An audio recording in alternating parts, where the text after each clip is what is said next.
Do you want to give us an MF Global update first or get into the top trends first? And then I want to air this clip of the head of the CME group confirming, so he's gone from criticizing you to now agreeing with you and saying Corzine did take the money and is lying. Well, the update is this. So far, I've gotten, they've reinstituted about 70% of the lost funds in my type of account. Having said that, it's only part of the story. Because what happened is when they closed out my positions, I remember I bought gold at $1,443 an ounce that I was going to pick up in December.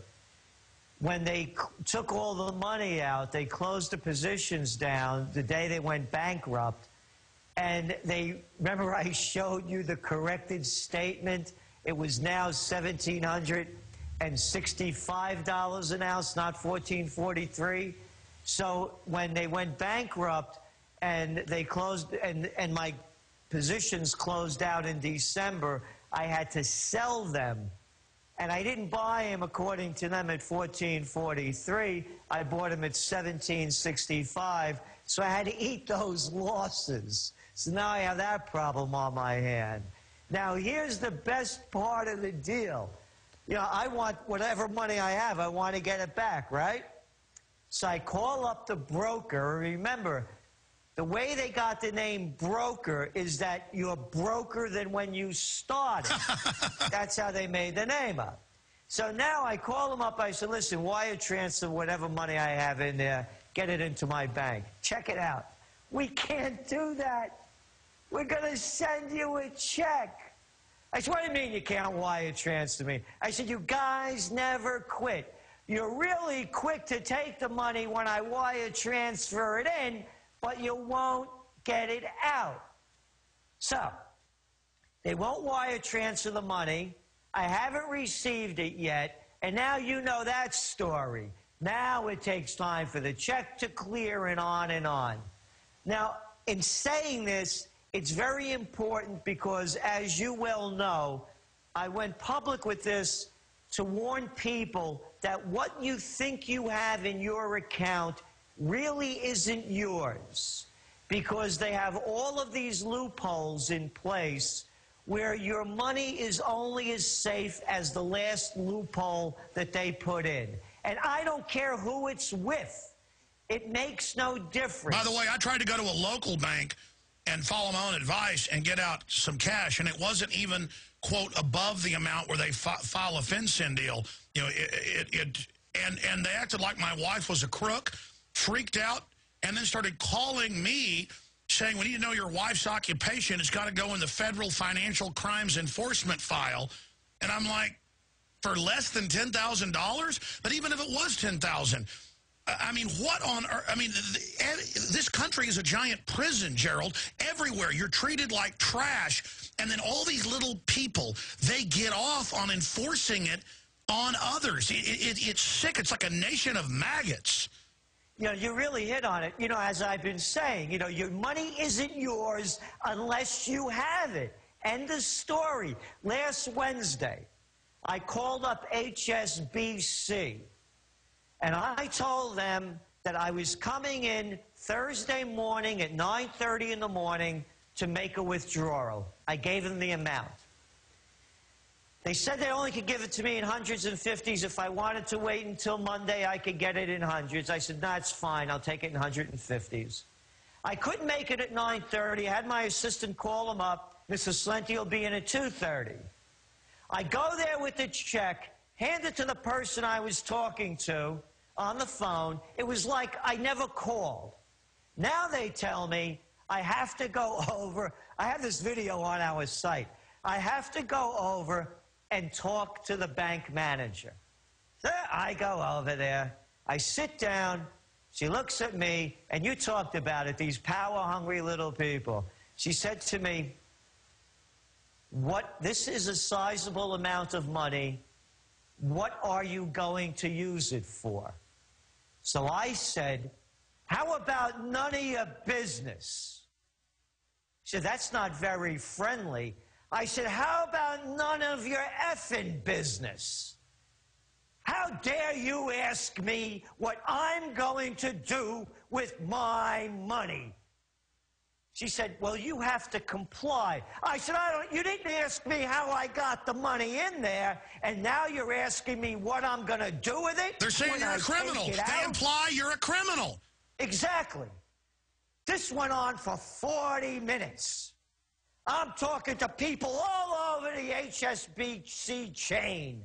First, she tells me to leave the office. She has to talk to compliance officers. Yeah, that's like these people that get arrested now for trying to get their own money out. Wait, are you saying you have a video where you break this down, or there's video of this? No, I have video where I break it down. I wish I did have a video. You want to go back in there? Oh, my God, tell us what else happened, Gerald. Break this. Oh, my gosh.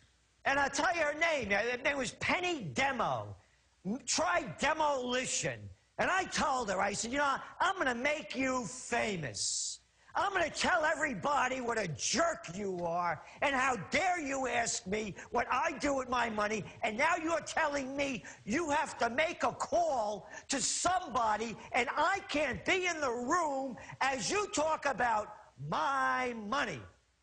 So now this goes on, and it goes on, and I'm demanding to talk to other people. I get some woman said, Mr. Celente, now, you should have called the bank up ahead of time. I said, I called yesterday. My assistant called again today. She said, but we have to know what you're doing with your money. I said, listen, if she didn't tell you, I'll tell you. It's none of your damn business what I do with my money. Now, listen, I know I could have said, I'm going to buy a car, I'm going to do this, I'm going to do that. I said, screw this, I'm not telling him anything. She said to me, well, Uncle Sam wants to know. I said, listen, tell Uncle Sam to give me a call, and we could talk about it. Well, let's stop right there. I did the same thing, but I didn't go in. I came in here Friday so angry that I was bouncing off the walls because they were calling me over and over again Thursday. I finally start talking to them at this local bank. And the guy's like, sir, we've got to fill out this report on you to the feds. And I'm like, well, why is it any of their business? He goes, sir, we're not spying on you.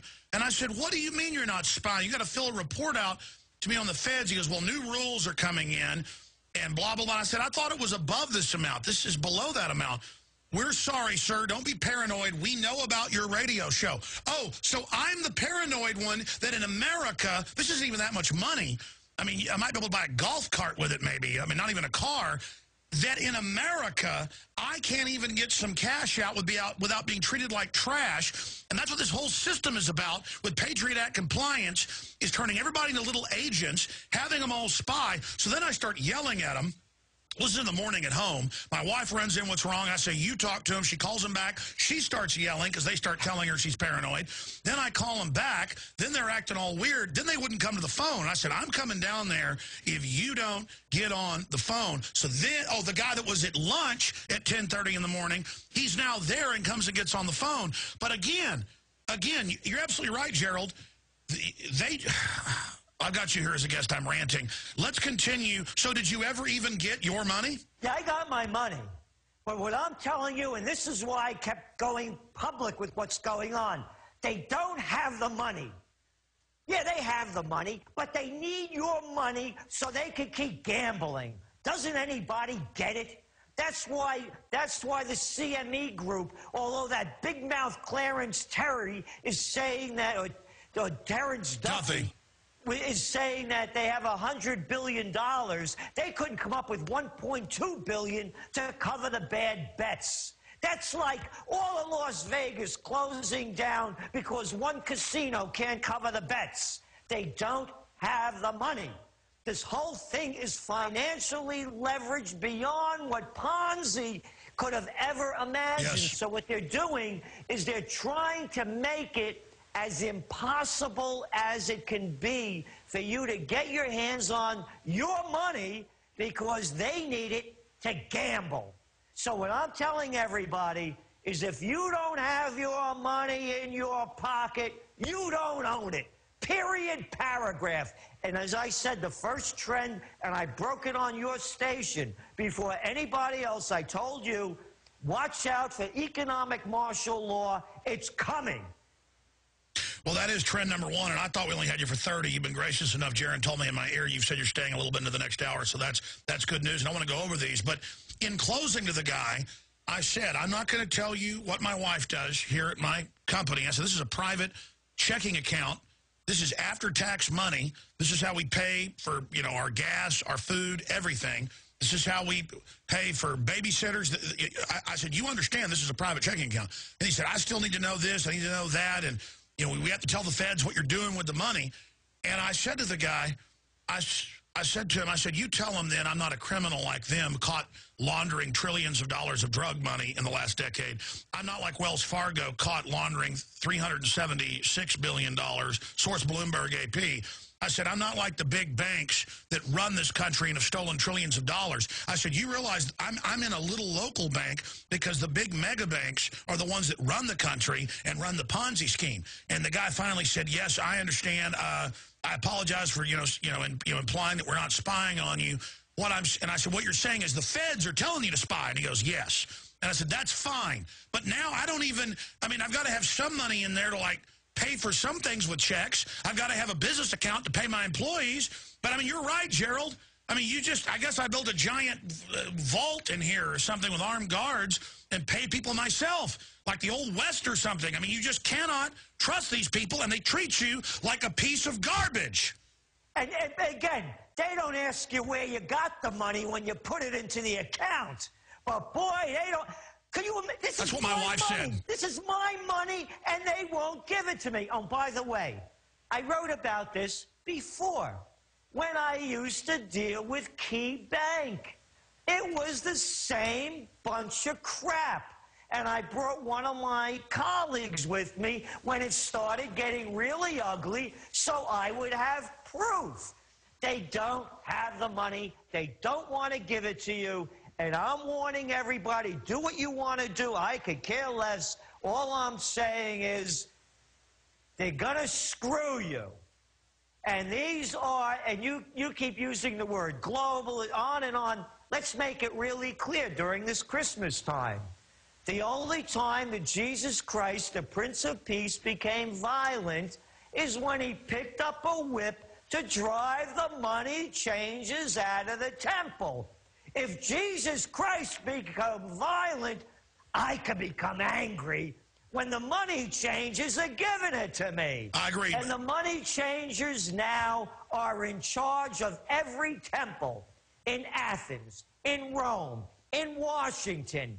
It's the bankers, the criminals that Christ violently beat out of the temple that are ripping this nation and the world apart. They're open criminals. Because they're money junkies. They're addicts. They can't get enough. We're about to go to break, but in 20 seconds, how long did it take for you to get your money? You had to go get witnesses? 40 minutes. 40 minutes it took me to get my money. And they put a bunch... I'd find out what they put in that report to pop a Fed. I tell you, we've got to fill out a report to give it to the criminals that grow the opium in Afghanistan, known as the U.S. government. Gerald Celente is our guest. We'll get into his top trends straight ahead. He's with us into the next hour, then your calls.